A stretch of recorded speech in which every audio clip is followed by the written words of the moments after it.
Good evening and welcome to the BASWA England Guide to Renew Your Health and Care Professions Council registration webinar.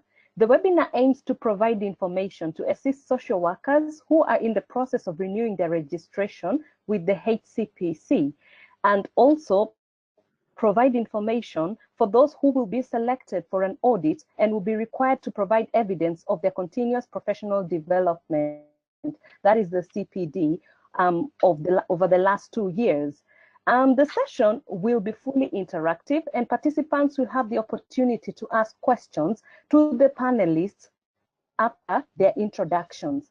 So I will start by introducing myself, and in no particular order, I will request for the panelists to introduce themselves and give a brief background of their area of specialty, including HCPC renewal experience, and maybe just mention on what constitutes of a good CPD and best practice. So after I introduce myself, I would like Jenny Burton to please proceed to introduce herself, followed by Clinton Farquharson, and then Robert Templeton, and then finally Julie Richards, if that's okay. So I will start by giving a brief background about myself. My name is Elizabeth Jenga. I'm a newly qualified social worker, and I'm the elected member with the British Association of Social Workers, which is BASWA England Committee. I am currently undertaking my assisted and supported year in employment, working with adults with physical disabilities and older adults.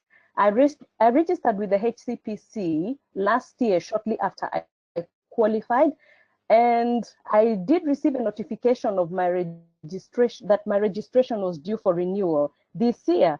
So interestingly, I have gone ahead and renewed my registration for the next 2 years. So just like everybody else, I will hold my question that I will probably ask to Robert about the registration for newly qualified social workers and the renewal, how you count the year. So we can go ahead with Jenny. Jenny, go ahead and introduce yourself and give us a brief background of your area of expertise. Jenny, over to you, Jenny. Thank you.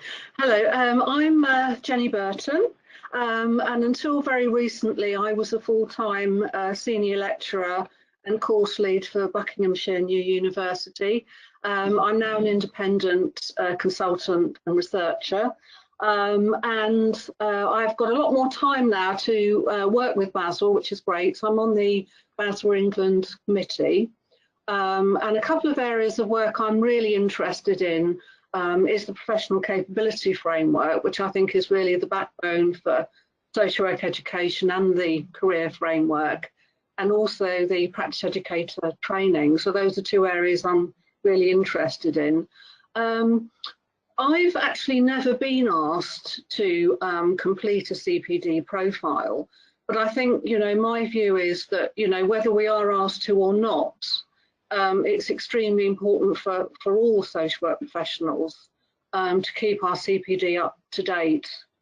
And I think, that the PCF is an extremely important and very helpful tool, particularly with the PCF Refresh, because you've got the 3 super domains that really do help, in terms of looking at the different types of evidence that we can actually demonstrate, to show our continuing development. So hopefully any questions that come in that vein I'll be able to help with. Thank you. Thank you very much, Jenny. Clinton?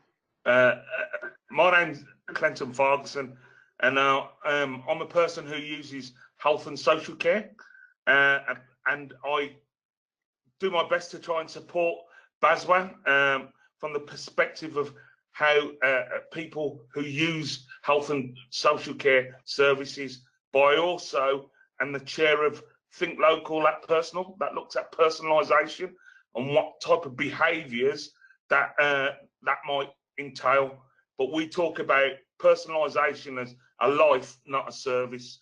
But also last year, I spoke at BASWA conference in England on professional standards, So I think CPD is very important. Okay, thank you very much, Clinton. Robert, please proceed. Hello, I'm Robert Templeton, and I'm a registrant social worker. So I'm registered with the HCPC, but I'm also their council member. So I've been on the council since social workers joined, and I'll remain until Social Work England takes over, all being well. Just to let you know, my background as a social worker is I've worked, qualified in '94, and I've done a number of different pieces of work, but predominantly in learning disability and safeguarding adults. I'm here in the HCPC office, and I have a colleague from the HCPC who works for the HCPC who may be able to advise me. So if I'm looking away from the camera, I'm just getting some clarity about HCPC policy. Thank you. Thank you very much. Julie, please.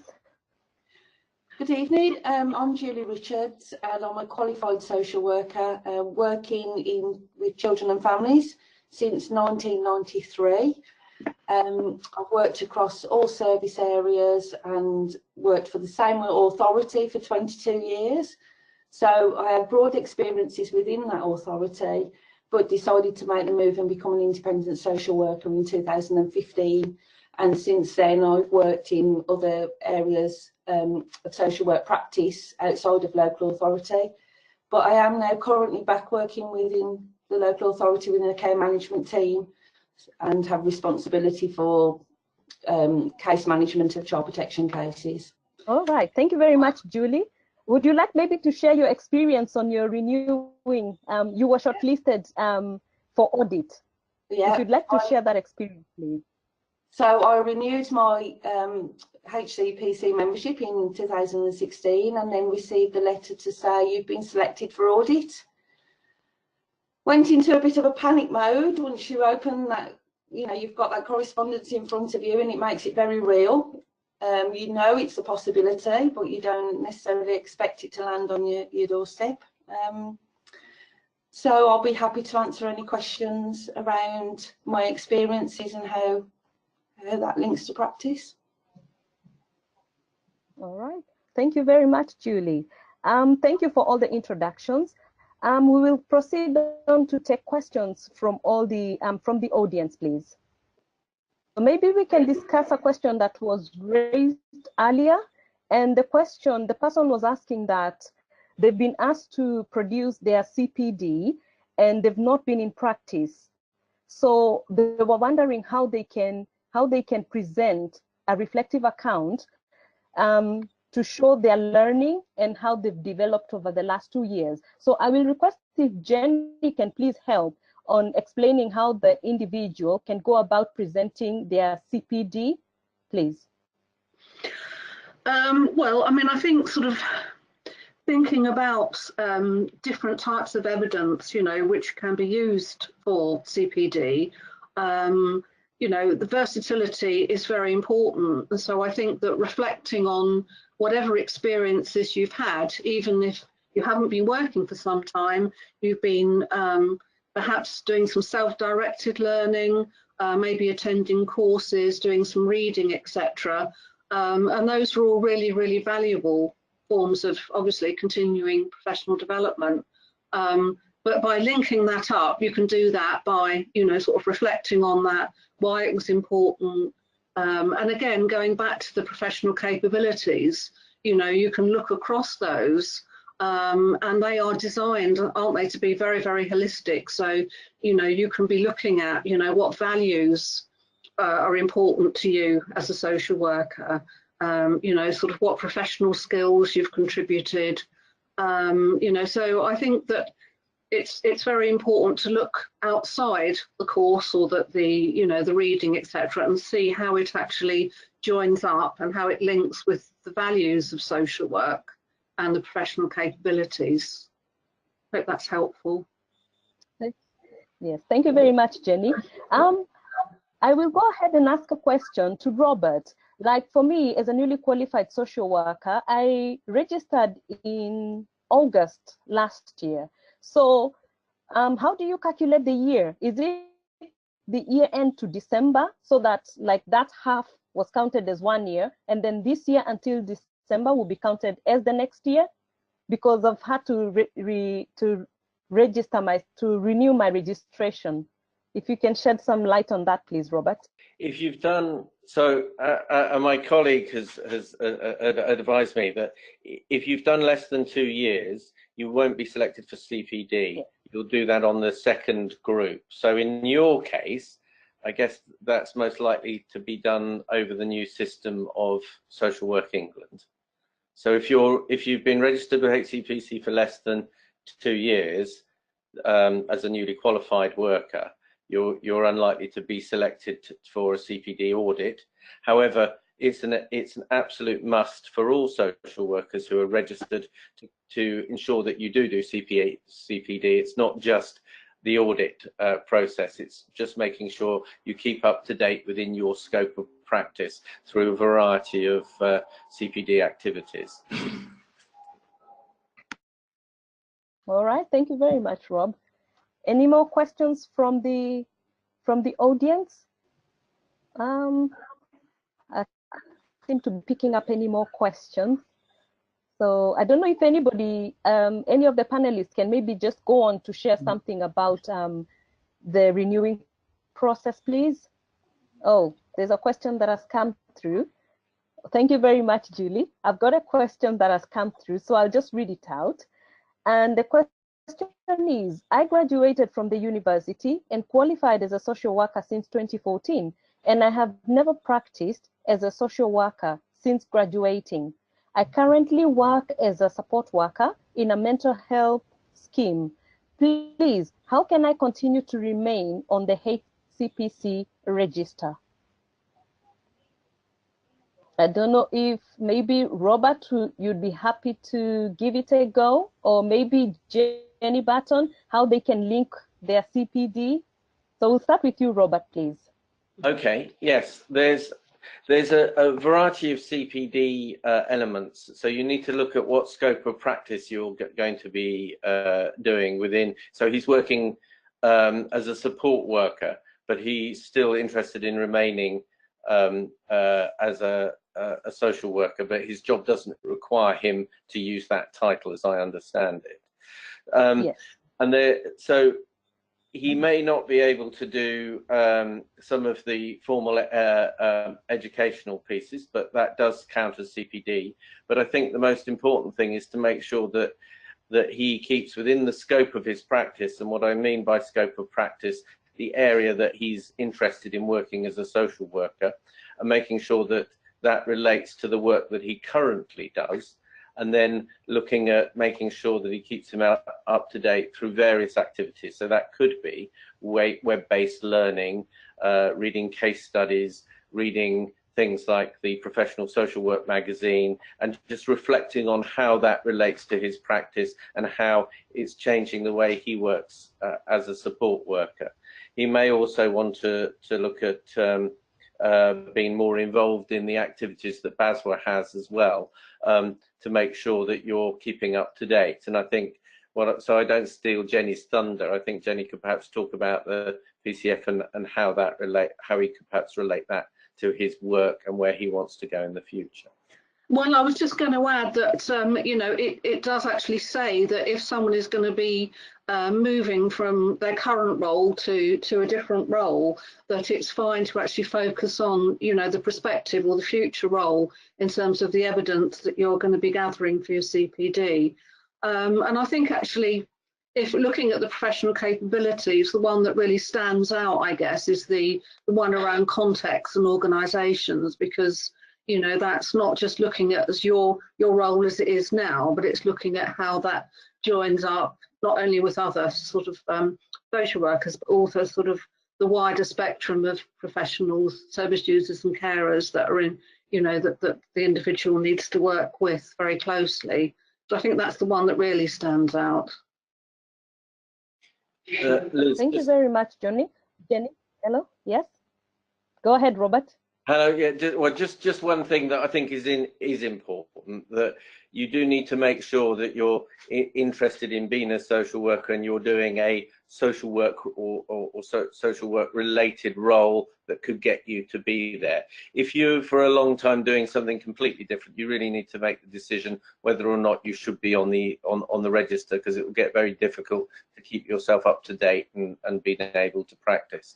And then if you could return to social work, you think about doing a return to social work type course or some other practice. So if you're in a position where you're thinking, I can't get a role as a social worker, but I'm interested in doing that, then that's fine. But if you've been not doing it for a long period of time, then it's really something for you to think about in terms of whether you should remain on the register. Thank you very much, Rob. We do have a caller, so I'll just go ahead and open the floor for them to tell us the question. Go ahead. Hello. Hello? Yes, hello. Can you Please hear me? go ahead and ask the question. Yes, we can hear you. Okay, thank you. Good evening, everybody. My name is Sumaya Hart. Obviously, I've been sort of registered for quite a long time, and I've collected loads and loads of certificates. I haven't actually been selected for audit, but what's the best format and way to collect that information in the event that I am asked or selected for audit?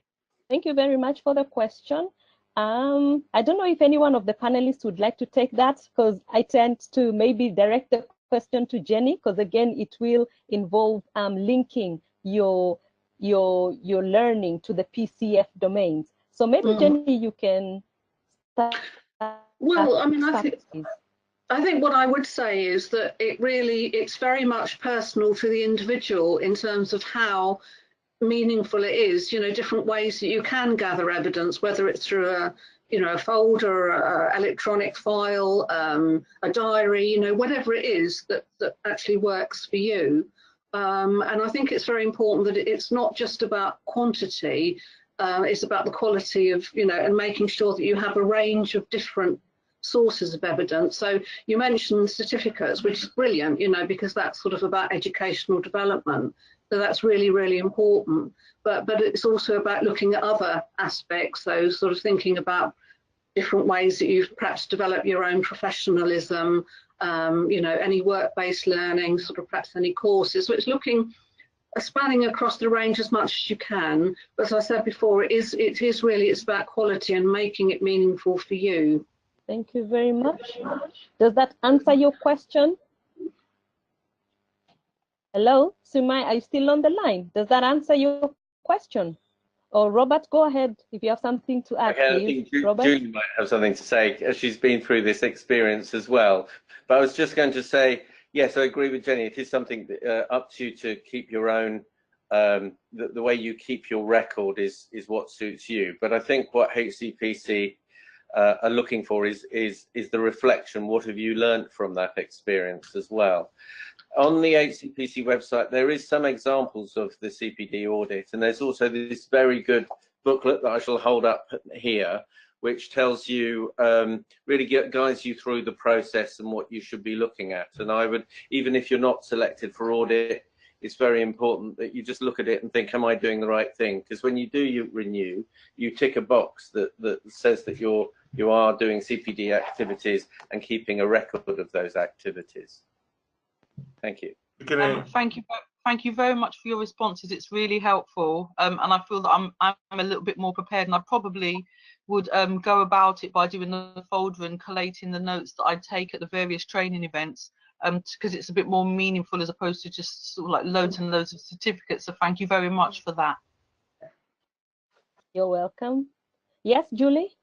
I think before before the caller goes, what I would add to that is exactly what you've just said, but being quite disciplined and methodical with it. So keeping an up-to-date record rather than then having to collate 2 years worth.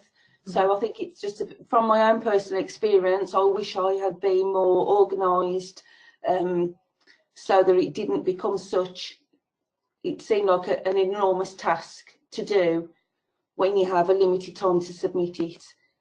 I could have been much more prepared. So that would be my advice to you, is just to be a bit organised and methodical about things, and write a reflective log at the end of each course, and keep evidence of everything, whether it be a magazine, if it's something on the internet, making sure that the date, the time, the particular website, that everything is all fully evident, you know, that you're able to fully evidence everything you do. Thank you very much, Julie, and thank you very much, Simiu, for the question. Clinton, did you want to add something to that? Just from the perspective of people who are using services, I would like to see how people who use services, carers, families, are being part of that reflection and aided in the learning. You know, that's what I would like to see. How have you captured their stories that has aided in your practice? Maybe how I can respond to that is that we are required to obtain feedback. So definitely, as we obtain service user feedback, that would go to show how our practice has improved. So maybe if they were to submit the service user feedback, that would demonstrate that the person has had an impact in the lives of individuals. Okay, we had another question, and this one will be directed to Robert. Can you please explain who audits the CPD portfolios and how they are judged or marked, like for it to be approved? Yes, they are. They're selected by registered social workers who are called HCPC partners, who read through and then make a judgment on the portfolio. I'm going to check. So if it looks like I'm talking to myself, I'm just going to turn to my colleague who works for the HCPC and check that I've got that. But there are registered social workers, a lot of them that work for the HCPC on a sessional basis in all sorts of different ways that make those judgments.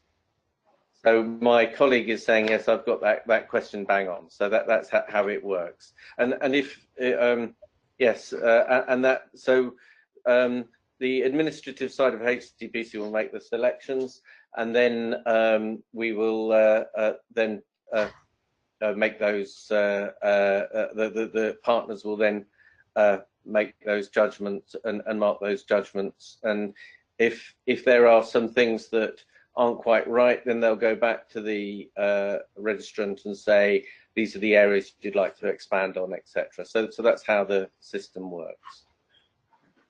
Thank you very much, Robert. Just another question in line with that. Is there a word count? Somebody has asked, is there a word count to the CPD?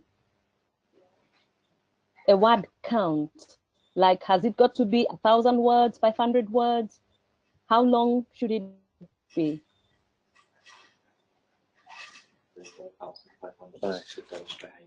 Right. So it's 500 to describe what you're doing, and then 1,500 to say how you meet the standards.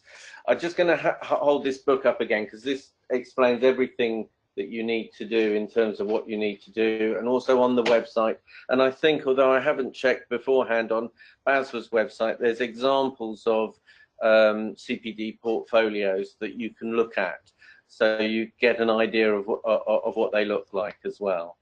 The word count's a guideline. It's not absolutely strictly done. One of the things people have said, because it is, as Julie will let you know, it is quite a thing to do. What they won't do is say whether or not it's a good portfolio or not. You meet the audit standard or you don't. But I think it is a good thing in terms of properly understanding the pieces of work you're doing and using the audit itself as a piece of reflection as well. Thank you very much, Robert. We've received another question, and it reads, I am an independent social work consultant and university lecturer and systemic psychotherapist. However, I do very little face-to-face practice with families. I think I have plenty of evidence of criteria of CPD. However, is there any problem that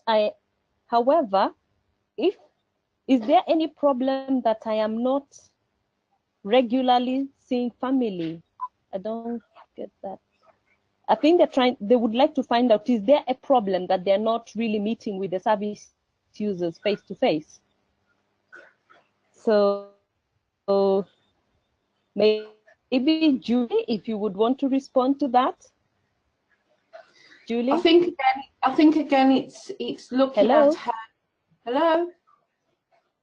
Can you hear me? Yes, we can hear you, Julie. Yes, go ahead. Thanks for the question. I think I would say that within your evidence, it's relating it back to the service users in the area that you are working in at the time, or across the spectrum of your different employers and the jobs and roles that you have, because that's within the professional capability framework and the HCPC guidelines.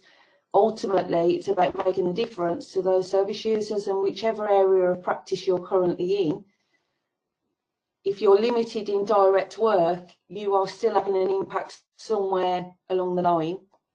There is an absolute relevance to what you're doing, with the ultimate that somebody else may be using the work that you've been doing, that in turn will have an impact on an individual or a family. I hope that made sense. So there's not a problem even if they're not seeing the families face to face. It's still okay because the work they are doing is still having an impact on service users. Is that right? Oh, from my opinion, I would say that's absolutely right. Yes, that somewhere it's a bit like a food chain. Something that happens thousands of miles away will end up having an impact on somebody somewhere. And I think if you think of it like that, you're part of a process or a chain where there are other people feeding into you, and then you are feeding information and knowledge and skills and sharing that with other people who would then in turn perhaps be doing that face-to-face work. All right, Robert, maybe you can add on to something. Yes, just to add on, yes, as long as you're working within your scope of practice, the most important thing is you do reflect on that. It'd be interesting to hear from Jenny and Clinton about their reflections on this too, because it sounds, Jenny, you're probably maybe in a similar situation. But as long as you can show that you've reflected your practices, you've kept yourself up to date. I would say it's important, though, in terms of social work, just generally, is about human relationships and working with service users. You need to find a way of bringing that into your work somehow. But Yeah. I'll put the floor over to the other two panelists. Well, I mean, just to add to that, I mean, if we're thinking about the professional capabilities and these wonderful super domains that have just arrived, I think looking at the purpose, you know, and looking at it around, you know, values, ethics, rights and justice, you know, that they are also important. That's sort of like the foundation, or, you know, the value base of social work, and wherever your role touches that, you know, you'll be able to demonstrate that and reflect on how that impacts on practice. I don't know if Clinton, you agree with that? From my point of view, and people who use services often talk about showing the benefit to people who use services. So when you talk about values, we talk about values as behaviours. So how do you evidence that behaviour? We can talk about policies and procedures, but it's the experience that as people, it's that experience that we feel. So from your reflections and CPD, how do you evidence that it benefits us, the end user? Yeah. Thank you very much, Clinton. We have somebody. Hello. All right. We have another caller, Lauren. So please go ahead, Lauren, and ask the question. A question has come through saying, I am a social work manager and do not work in the front line. What type of activities can I do to gather evidence for my CPD, or will courses and reflections on learning from these courses, etc., be enough? Sharon. Would you Hello? like me to? Yes, please, Robert, you can go ahead and respond to the question, please. So there's lots of different areas of CPD, and it's all, I think, as we said, it's all about reflection. So you look at the scope of practice and what you're doing and making sure, and I think it's really important, I think we made the point that whatever you do, all your actions wherever you are in social work, so if you're a manager, will affect people who use services. So reflect on what you've learned and how, as a manager, you're improving that experience or working with it. It doesn't need to be formal education. It can be the work-based learning based in where you're perhaps reflecting on some supervision sessions you've had, looking at some case studies, and it can also be involvement in BASWA's work as well, and of course following the PCF, which also covers sort of management competencies, as well as reading journals and thinking about it. But I think the most important thing is that this applies to any registered social worker, whatever they're doing within the scope of practice. They need to reflect how they're practicing and how they can evidence that, and what they've thought about in terms of how it's influenced or improved the piece of work that they're doing, particularly thinking about how it affects those people who are using their services. Thank you very much. There's another question that has come through. It says, I have lots of certificates. If selected for the audit, how do I collate the information for submission? Robert, again, I think you will signpost us back to the manual or the guide for us to see what is expected. I will. Also, about student experience as well would be useful. But it's not just about certificates, and it's really important. It's about what did you learn from that experience. If you've been a social worker registered for a long time, you'll remember that the General Social Care Council used to ask you to produce a list of courses on a green form, and then your manager signed it. This is different in that this is not just, courses are important, but it's making sure you're able to reflect, if you are selected for audit, what you've learned from those courses and how you've then applied it into your work, more than just having lots and lots of different certificates. It's important that you really tell the HCPC what you've learned from that and how that's affected your practice. Thank you very much, Robert. We've had another question come through asking if I have registered, when will I know whether I have been selected for audit? And I think Julie did mention that usually you send a notification after you've registered. Is that correct? When does a person get notified that they've been selected for audit? Robert, please, if you yes, can. You will be notified around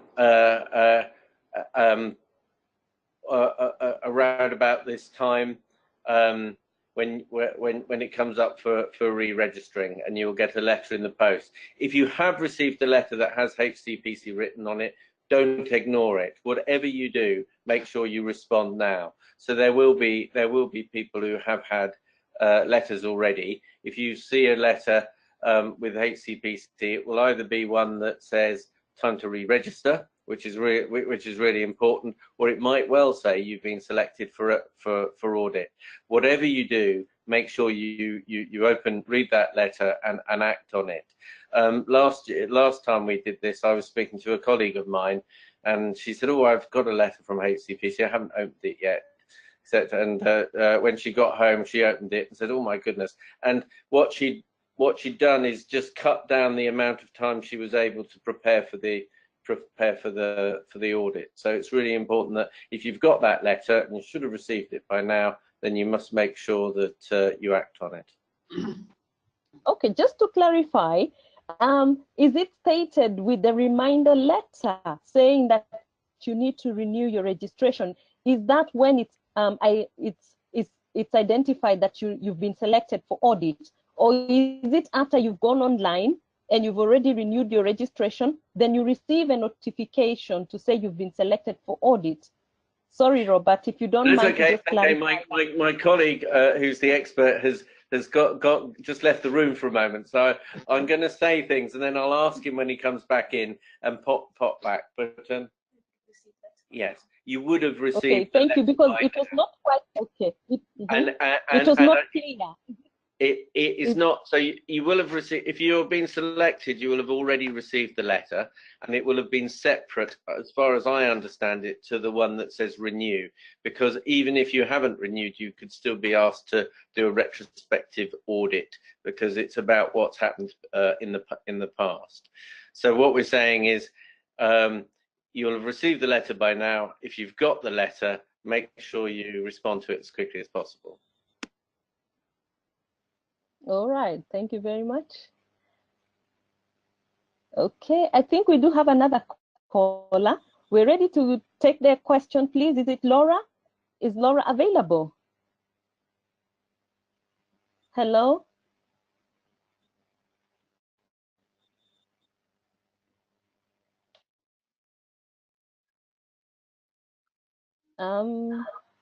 It seems Laura is not available to ask the question. Hello, can you hear me? Yes, we can hear. Is that Laura? Hi, it's Lauren. Yes, sorry about this. It's my first time on webinar. All right. Go ahead. We are listening. If you'd like to ask the question, please. Okay, so I've been practicing as a forensic social worker for the last 4 years, been qualified for 8.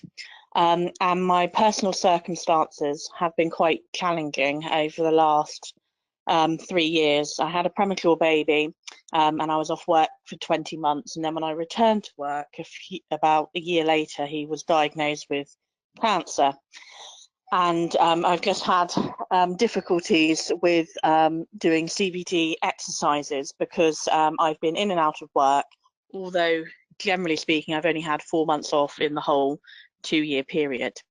The difficulty I have is because of his physical health needs and other things that are going on, I haven't got the ability to attend formal training.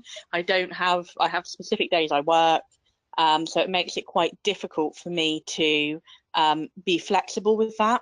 But I try and maintain my kind of professionalism. I do as much self-directed learning as possible. I do safeguarding training presentations. So I do lots of things, but I'm very mindful that I have been picked for audit this time, and it's making me quite anxious.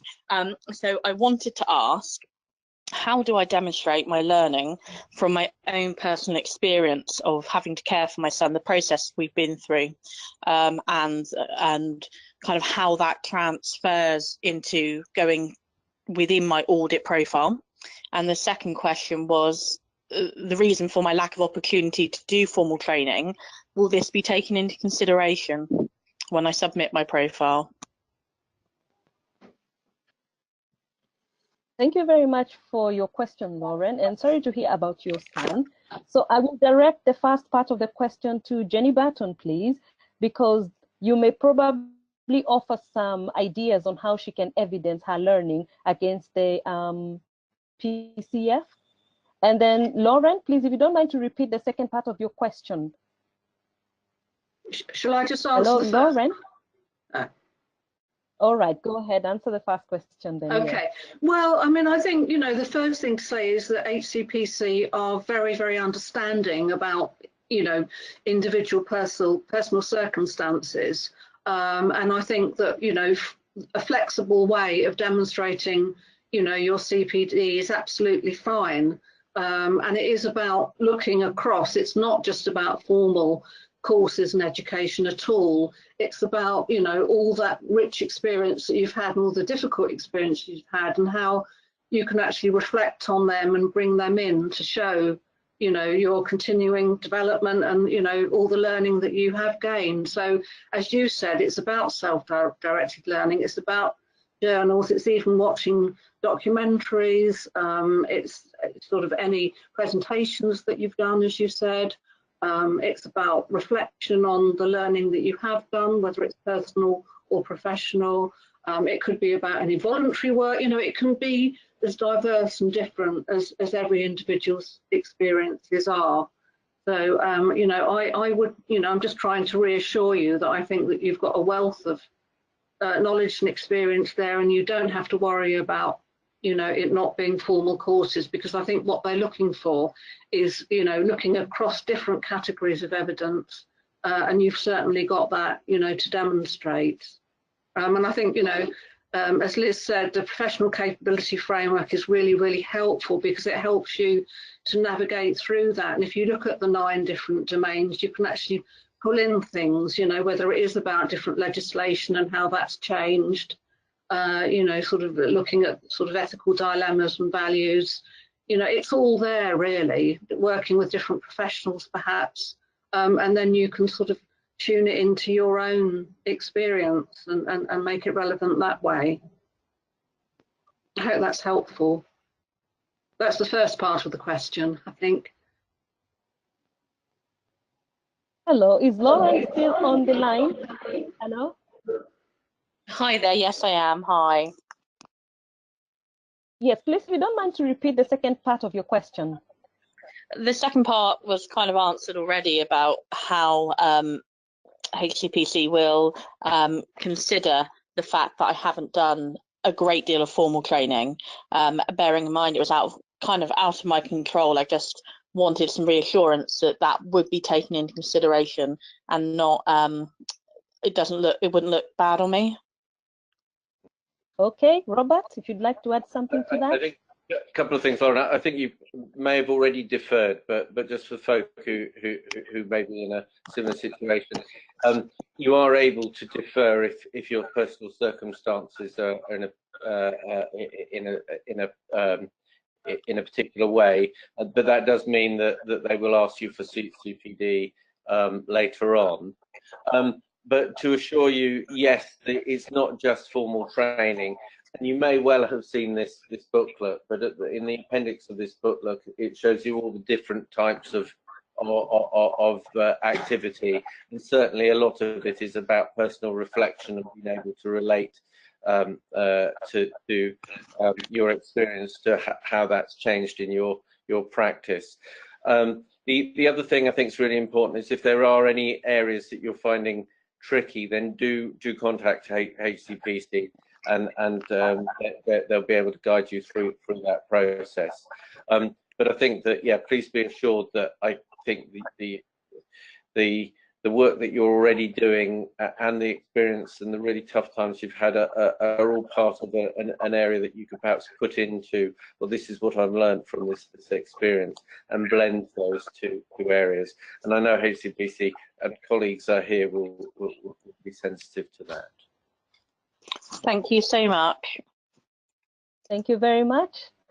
Is there anything else the panelists would like to add, Julie or Clinton? I think to add to the suggested ways already, to think about your employer as well, and things like supervision records, dates of supervision, feedback from any area of the service that you're working with, to include those things as well. That can be as important as a formal course. Thank you. Clinton, would you like to add anything to that? From my perspective, it's in the informal stuff from people who use services, conversations with families and carers. You can, for me, bring that in, because that's a good source of learning. You know, it's just how you evidence that. Okay, we've got another question, and I'll direct this to Robert. Is there a likelihood that one could be selected twice for CPD audit?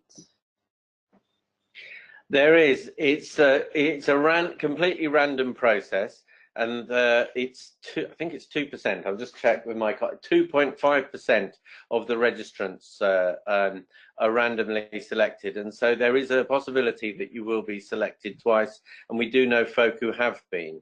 But that's you might be able to win the lottery twice as well. So it's just one of those things. Of course, HCPC will be handing over registration regulation to Social Work England.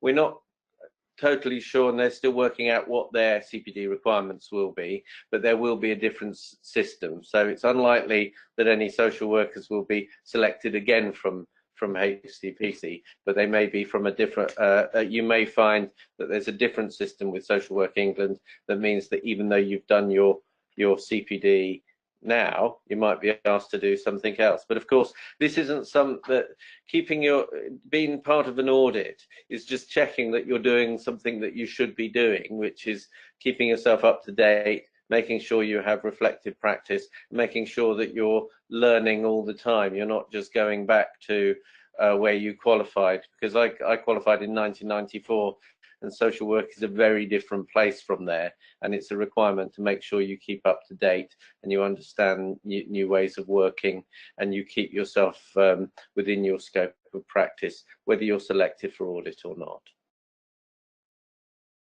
Thank you very much, Robert. We've just received a comment, and I'll just read it out. It says, I'd just like to say I have 42 years experience in practice, and I am supervising social workers and clinical practitioners based in social care.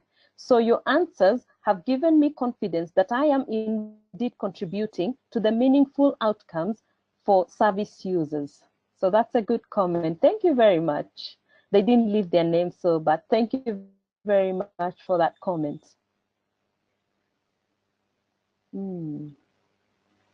We've got a question here, but I think most of the questions we've somehow answered in one way or the other, but I'll just go ahead and read the question. The question is there a set amount of CPD that HCPC expect in the audits? And do these have to be a wide range of types of reflections, or can there be 2 or 3 different types, such as reflective pieces, online learning, classroom learning? Robert, if you'd like to comment on that, please, because it's directly wanting to find out what HCPC expects. Yeah, there are just lots of different ways of proving your practice, and it's very flexible. I keep referring to the Orange Book, but in Appendix 1, it gives you examples of the types of learning you can do. So learning in your workplace is really important, making sure that you learn. I think Julie was saying, looking at your supervision record, thinking, well, what did I take from that supervision? What did I learn from it? Speaking to colleagues, and most important, I think, and something we don't always do in social work, it can feel quite isolated. If you're working in a team, learning from your colleagues, exploring different ways of working with your colleagues, as well as making sure you keep up to date with different journals, as well as professional and structured learning as well. Hopefully that answers your question, but all these examples are in this book, so well worth looking at. A great read and absolutely free on the HCPC website. Thank you very much, Robert. I think that goes to answer the next question, where we were asked, please, could you give examples of what would qualify as CPD activities? And I think you've just mentioned quite a few, so we won't repeat that. Julie, would you like to contribute anything? Is there anything you wanted to say before I proceed? Yeah, I think it's just about every activity you can think of. Keep a record of it, keep a log of it, because it will link in somewhere. I think as well, also consider your learning from the point of view that you might have done something that didn't go well, that hasn't been successful, and to take away the learning from that. You may have attended a course or been in a supervision session where there were disagreements. Professional discussion may have taken place and ultimately you reached a conclusion. So being clear that you can evidence in a broadest spectrum possible, really, which demonstrates as well that as a worker that you don't just have one particular way of learning, that you've got the flexibility to take on new challenges. Yeah, thank you very much, Julie. Clinton, is there anything you would like to add?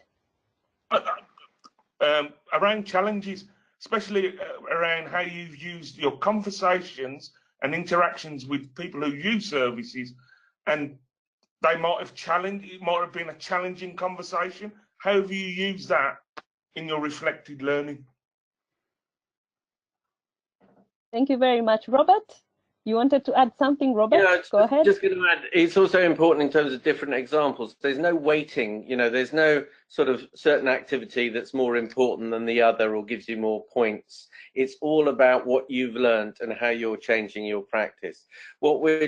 HCPC's job is to make sure the public are protected, and they do that by making sure that we are up to date and we are working within our scope of practice, and we're learning all the time from where we are. So what we just need to assure is both ourselves as social workers and colleagues like Clinton who use our services, that we are practicing safely and we're learning from those experiences as well, rather than, oh, I need to do so many sort of courses or collect so many certificates. It's great to do the courses, but make sure you're really understanding the learning from that. It would be no good doing a course that doesn't relate to the piece of work, the everyday work that you do, if it's not something you're going to apply and practice. I'd just like to add there as well, because, you know, when social work students are on placement, they often say, how can I demonstrate my evidence that I'm carrying on developing? And really, it's just about encouraging, you know, all of us to seize every opportunity. Everything is a learning opportunity. And it's about being creative and looking at just the day-to-day stuff that we're doing, and, you know, as Julie said before, make sure that we date that, you know, and capture that somehow so it doesn't get lost. Thank you very much. We have another caller. Okay, Julie, just a quick one before we take the next call. Go ahead. And I think, and Clinton may be able to identify with this, but it's about how you demonstrate your learning around relationships. So how you've managed to build up that relationship with somebody. What did you do? How did you do it? What made a difference? What would have been the outcome if you've done it a different way? Would you have had the same results? Don't keep going back and doing the same things. Demonstrate that you've been able to identify on a very interpersonal level. Okay, Clinton. Just to pick up on. Go ahead, Clinton. Just to pick up on Jenny's point, where she talked about creativity, but also I would like to see how they've used creativity and judgment to influence their practice, because that's one of the biggest things that people who use service say. Sometimes you don't see social workers using their creativity and judgment to help improve something. Thank you very much for that. We've got a caller. Shall we proceed to say Lindsay? If Lindsay is on the line, please go ahead and ask your question. Hello. Hello, is that Lindsay? Hello, go ahead and ask your question. It was just a question for Julie, really. We're all very, very busy people, and I just wondered how long it took to complete the learning profile for audit. And then how long was it before you heard back from HCPC that everything was okay? Okay, so it took me quite a while. I really underestimated just how long it would take. Some of that was because of external factors. I was waiting for other people to supply me with information that, had I been better organised, should have had recorded. So, for example, training dates, evidence of training logs. I needed to collate that information. I found myself looking through diaries, looking through my Outlook calendar to see when things happened, and then had to spend quite a bit of time doing a lot of reflecting that would have been easier had I have done it at the time of the event. I think sometimes, particularly with formal courses, you're often asked to complete an evaluation at the end, which is good. But I think a further period, allow a further period of time, and then do that reflection again to see whether your views and opinions have changed, and how you can evidence then what you've learned from the course. I think it's quite difficult to quantify in terms of time. because if you sit down and do it all in one day, or or 1 week, or whether you do it a bit and a piece here and there as you can fit it in with daily life and work. So I think that's quite a difficult one, and quite a personal question that's pertinent to each of us really, and how we work. I think it was about 4 weeks before I heard back. And what I actually heard back the first time was that I needed to supply further information. So what I'd submitted, in my opinion, I obviously must have thought, this is enough, this is what they're looking for, I'll be okay. I then had another letter to say, actually, we need a bit more evidence from you. So again, then there was a further period of time of trying to identify. I think a lot of the time, we know we've done it, we know we can evidence it, but when it comes to doing it, it's what that looks like that counts. And if you really want to supply a quality CPD that is easily readable and easily understandable, easy for the reader to understand, just as you go along, try and be organised and keep a little something, whether it be electronically or within a paper folder, however you choose to do it. I would suggest electronically, because then it's easy to copy and paste things and you can collate it much quicker and much easier. I hope that helps. Thank you very much. Hello, did that answer the question? Was it Lindsay? Did that answer the question? Sorry, can you hear me? Yes. Yes. Yeah. Yes, that was very helpful. Thank you. I just a question for perhaps Robert, following up from that though. So from the HCPC perspective, how long could it take for somebody to kind of fulfill their requirement if they are chosen for audit? We do try and do it within a window. I've got a colleague here from HCPC who just checked. So we do it within the window, and we do try and make sure we get the audit back as quickly as possible. But as Julie said, if there are areas that we need more clarification on, then we will ask for that information. Really important that you stay engaged with the process, and HCPC will be connected to you during that process as well, and be able to give you advice. And nearly most of the time, it's not that the information you've got isn't, it's not that you haven't done the work, it's just being able to present it in a way that really shows that reflection. And really important, I think what I do is I do keep a folder with bits and pieces in. I've also got a box which is because I work for myself, under my desk, which really just I just keep interesting articles just so I can then refer back to them. What I have to admit is some of those are over 2 years old, and they are looking at a window of 2 years ago. So it's important that you think, right, this is from the last time I registered to now. Make sure you're up to date in that way. But to answer your question, we try and make sure that the partners have read it and got back within about 4 weeks or so, and there may be anything up to an additional 3 months extended if you need to get more information to HCPC. The most important thing is to keep engaging with the process. I think when things go wrong is when people haven't engaged or haven't submitted additional information, and if that happens over a period of time, eventually your name will be removed from the register. And during the period, important to note, during the period that your CPD audit has been extended, you can still practice. You won't be off the register, but you do need to make sure you get through that audit process. And if you don't, I think it's all about engagement, making sure you communicate and ensure that works. I've just been handed a note, but I haven't quite seen it, so I'm just going to ask my colleague. So yes, you can still practice as long as you've renewed on the website, but stay engaged with the process. Could take an additional 3 months, but it's really making sure that you're able to answer the questions that perhaps have come up in the audit if you haven't got it right first time. Thank you very much. We received a few more questions. I hope that answered the question. Did that answer the question fully? All right. Yes, thank you very much. All right, you're welcome.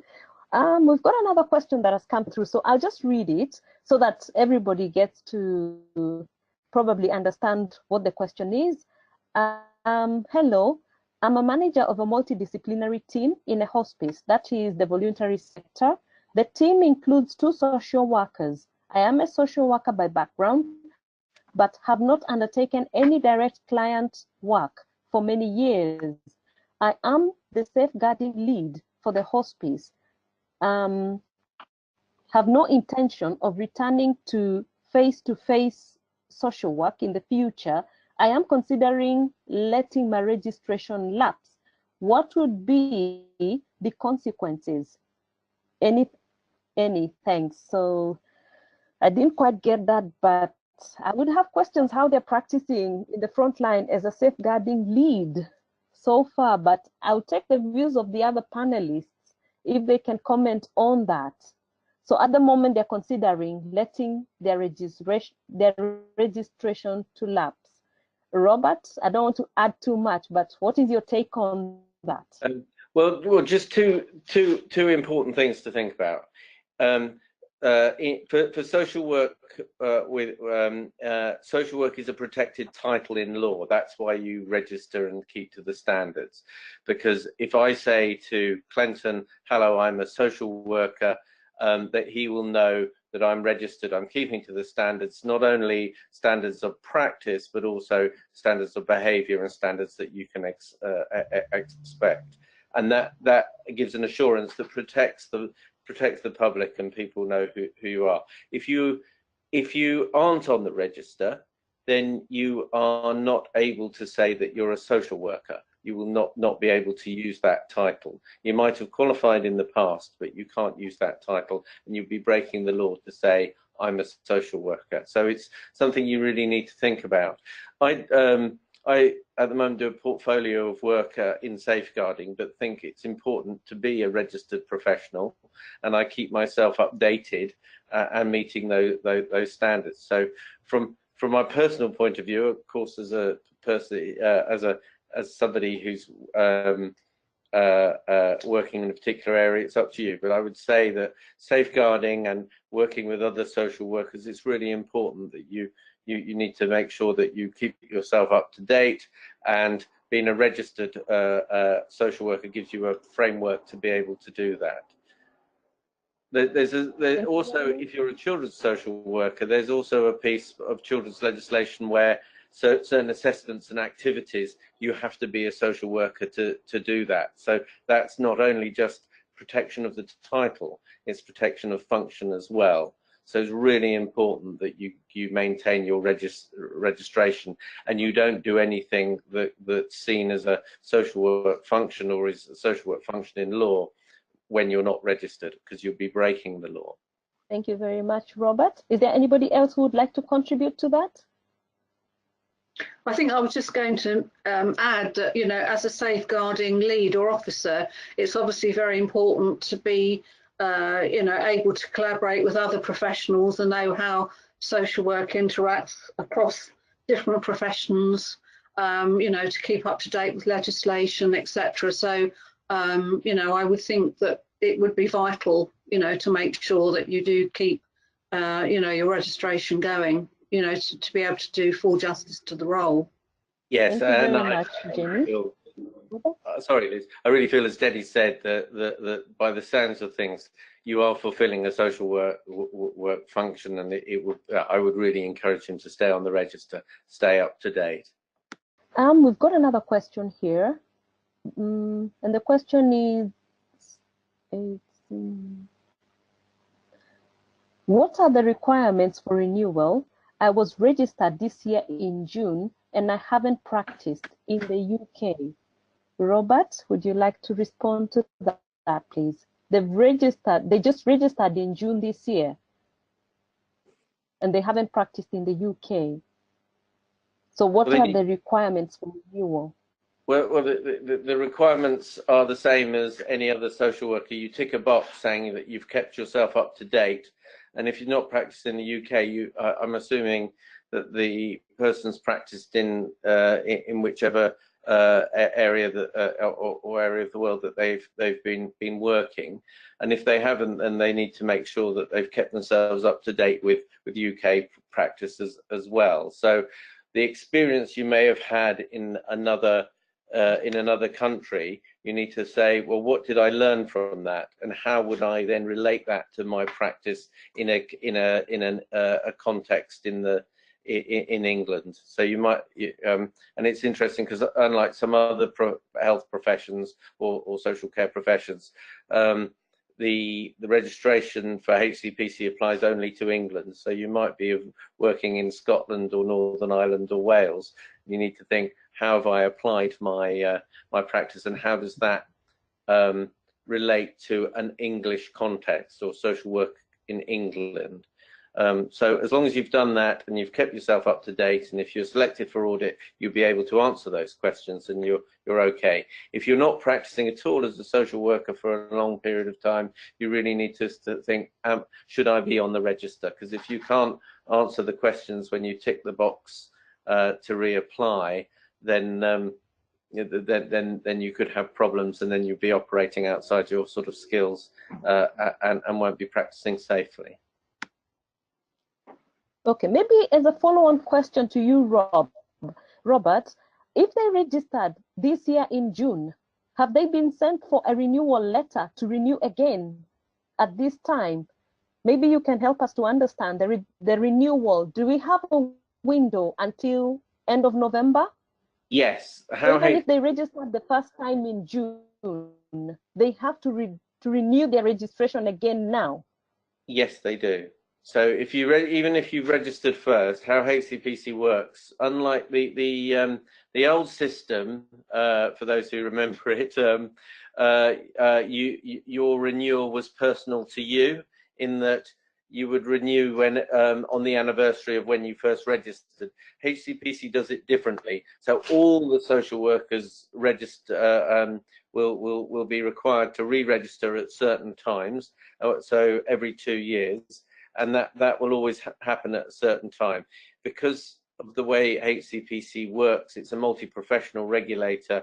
It will then, at the moment, putting all its resources in getting social workers on renewed and doing their CPD. Once they finish that, they'll go on to another profession. So once you're on the register, even if you've done it in June, you will, I'm afraid, have to then re-register now. So make sure you do that. Don't ignore the letter, because otherwise you'll fall off the register and then you won't be able to practice as a social worker.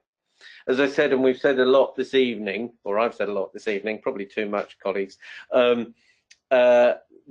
how Social Work England will work, we don't know yet, but they might have a different system. But at the moment, HCPC, you renew every other year, you tick the boxes, and even if you're on the register a little bit, a few months ago, you'll still have to go through that process again. Okay, just another quick question.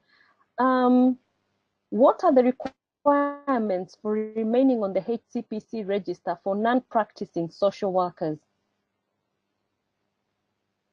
Robert, would you like to respond to that? That again? Well, I think yes. the most important thing is... It's a repetition, I would imagine. Yes. Do chip in, folk, if you've got other things to add. But I think we've said, if there's a period of time that you're not practicing for one reason or another, but you want to stay involved in social work, you need to make sure that there are activities that are related to that. So you might want to do some voluntary work as well as keeping yourself up to date. If you're just not practicing in social work in whatever way, and the term social work is very broad, so a lot of my work will be working partly with social work teams and social work management, and some of the other work I do is sharing safeguarding adults boards, so not direct work, but social work related, then that's fine. But if you're just not doing anything within the social work scope, then you really need to think, am I safe enough to practice, or do I need to step back and then go back through a more formal process of stepping back into social work at a later date? You can't just remain registered and say you're working within a scope of practice if you're really not. And that's something I would encourage individuals to think about as well. Thank you very much for that. Is there anybody else who would like to contribute on that note? I think the only other thing, and I think it's been said before though, is that it will be picked up, won't it, if there's gaps of sort of anything between 2 to 3 months where there isn't any valid evidence across the whole span of categories of evidence. And if there are gaps like that, then that is going to be picked up, isn't it? Yes, you're expected to do one activity of CPD at least once every 2 months. As a rule of thumb, and I think it's just important that you make sure that you think about that. Now, it's a very broad area, so if you're practicing every day, that your supervision sessions, conversations with colleagues, and all the things we've talked about can be counted as CPD. So, but you just need to be thinking about that and thinking, if you're not doing any sort of practice for that period of time, well, what can I do? Making sure I keep up to date, speaking to BASWA, reading journals, etc., just to make sure you're there. And if you're not in employment but have the time, perhaps looking at some sort of voluntary work or some sort of related activity that you can do. Thank you very much. I'm just going to read a comment that I've just received regarding the person who hasn't practiced in the UK. I've just been alerted that there's the mentor scheme, which will help anyone who is HCPC registered and has only practiced abroad and is seeking employment in England. And for further details, you can check out the BASWA website, British Association of Social Workers website, for further information. So that was just a comment that was provided. And just to say, I'd really use BASWA in a professional area. Sorry, I'm butting again. But also be a little bit careful, because we have come across independent companies that promise all sorts of things that don't actually deliver the requirements of HCPC. So if you are looking at things like mentor schemes, make sure you go through particularly BASWA or an organisation, or about the organisation behind it, because there are, I'm afraid, some people who will sell you things, particularly if you're parting with a lot of money, that might not be correct. So go through BASWA. If you're in any doubt about something, do phone HCPC and say, this organisation is offering me to help me get on the register or help me with my CPD. But I think BASWA would be a really good start and helpful. Anything else could be helpful too, but just check it out before you part with any cash. No, Shall I it's fine. proceed to the next question? All right. Can I still renew my HCPC registration this year, as I have not practiced as a social worker since graduating 4 years ago? Again, I think that one probably will be more or less directed to you, Robert. Can they still renew their registration, having not practiced for the last 4 years? Yeah, my colleague here at HCPC is just saying get in contact. I think the most important thing is, and I think we've said this before, have you kept your CPD up to date? Are there other activities that you're doing that that's within the scope of social work? But really would contact HCPC to think about it too. And ask themselves, are they fit to practice? Are their knowledge, is their knowledge and experience really relevant? And it's as a professional or somebody who's studied a social work course, you really need to think about that rather than just relying on the regulator. It is a lot of regulation is about making sure you as a professional are answering those questions. But if they're unsure, please do contact HCPC directly. Thank you very much. I've got another question here, and I know we've been repeating more or less the same information over and over again, but just for the sake of, if the person who asked the question is listening, I'll just present it to the panel. And it says, if I practice social work part-time, that is 24 hours a week, how much CPD hours do I need to do? And then the other question is, do I pay registration fee for the same as a full-time social worker? Again, Robert, that might just be directed to the HCPC. Would you have any comments on this?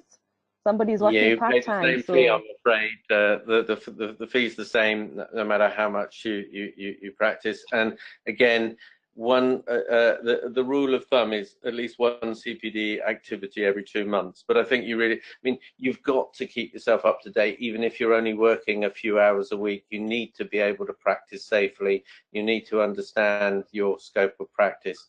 So even if you work a few hours a week, it's still really important that you understand and keep yourself up to date. Don't know whether Jenny's got anything to add to that. Well, I mean, I think it's, that the information is on the website in terms of it's a maximum of 2,000 words, isn't it? However many hours somebody works, they have to be able to provide, enough robust evidence to reflect the particular role that they carry out.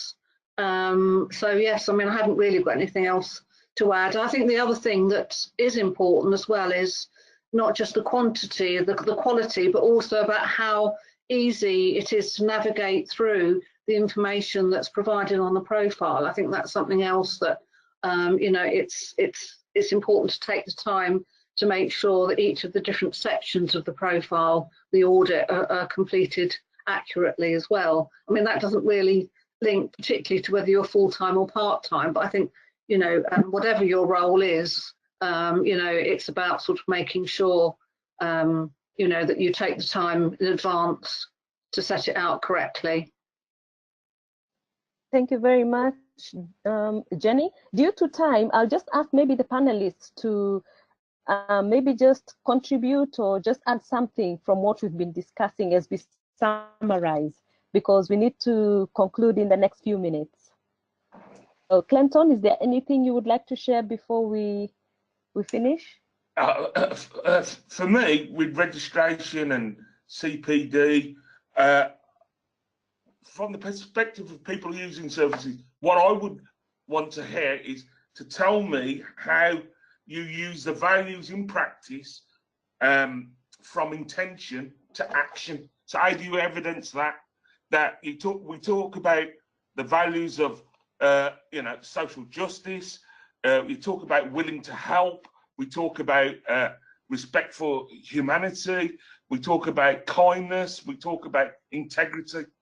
These are all lovely words, but I would want to see how that is evidenced within your practice. Thank you very much, Clinton. Julie, would you like to just summarize something or add something to what we've been discussing tonight?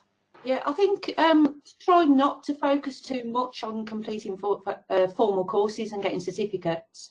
Yes, that is valuable, but there are many forms of learning, and also to consider the person that you're interactive with as somebody that you've learned from, and relating that perhaps with a case study or linking that back to supervision and evidencing what changes were made. Were they made in a timely manner? What were the barriers? Because we talk about the frameworks and the expectations that we will meet, but there are also presenting quite often barriers to us doing what we set out to do. So it's identifying what the barriers have been as well within the day-to-day context of work, and not being afraid of that. Thank you very much. Thank you very much, Julie. Jenny, would you please like to just summarize or add just something from what we've been discussing tonight? Well, I think it's been really interesting, as not having been involved in one of these before, to hear the different queries and how similar many of them are, and the fact that it is really that none of us as individuals have all the answers. We can learn from each other, and it's about thinking outside the box, thinking creatively about what we do and also what we've learned from what we do. And I think another thing, and I think Baz was very good at this, it's not just looking at local or national social work, but it's what's happening globally and how that impacts on us and everybody else that plays a part within the social work profession. So it's been an interesting learning experience for me. Thank you very much, Jenny. Robert? Yeah. Just a couple of things. one personal reflection. I've learned an awful lot from other panelists and the questions, and thank you for the people who've asked the questions. Really, really important. And one of the things I'm taking away is, how do I really capture the service user voice in the work that I do? I think as HCPC, we've learned a lot through the questions as well, and we'll be looking at that. But the most important thing for everybody, particularly if you've recently join the register and then think, well, I don't need to renew, is to say, please make sure that you renew before the 30th of November. If you don't, and you continue practicing as a social worker, you'll be breaking the law, and you'll be really letting down the people that you're trying to serve. So it is really important to do that, and to make sure that if you have any queries, HCPC are here to answer them, and I have an assurance that they will, well, they're nice people, they will listen, and they want you to make sure you renew. We want to make sure that good standards in social work, and making sure people keep to those standards, keep people safe, and that's really important. So that's my final messages. Thank you. Thank you very much. And for me, it's been very informative. The fact that for me this year, I'm not required probably to present anything for my CPD because I'm newly qualified, but I've got that in mind. Every 2 to 3 months, I need to have something, just a reflective account on my development and what I have learned and the impact of, of what I've been learning and my practice. So I will endeavor to keep a record of 2 to 3 months, and also download the manual that I've seen Robert showing to us. So I will definitely download that and keep it close to me. So thank you very much. There are no further questions, so we can conclude the webinar this evening. Thank you all for your participation and everybody who participated in this webinar. Thank you very much. Have a good evening. Thank you, Liz. Bye. Thank you, Liz. Yes, Bye-bye. Bye. Bye-bye, everyone. Bye-bye.